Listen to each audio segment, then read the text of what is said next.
হ্যাঁ, আরে মদনা, সামনে একটা দুলার গাড়ি, তাড়াতাড়ি আমাদের গাড়িটা সাইড কর, ওদেরকে জায়গা দিতে হবে, না হলে শুভ কাজে দেরি হয়ে যাবে। দেখ, দুলার গাড়িটা অনেক সুন্দর করে সাজিয়েছে। এই মদনা, আমাদের পানি কোথায় গেল রে? আরে বাপরে, এগুলো আবার কেমনে পড়লো? আজকে মনে হয় চম্পার হাতে মার খেতেই হবে। সব তোমার দোষ। আরে এই বিল্লু, কি চিল্লাচ্ছিস কেন? কই গেছস? আরে আমি বাজারে গেছি এই পানিগুলো আনার জন্য। হ্যাঁ,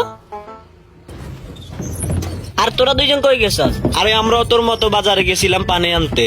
আসার সময় আমাদের সব পানি পড়ে গেছে, এখন বাড়িতে গেলে চম্পা আমাদেরকে মারবে, তাই তোকে নিয়ে যাইতেছি।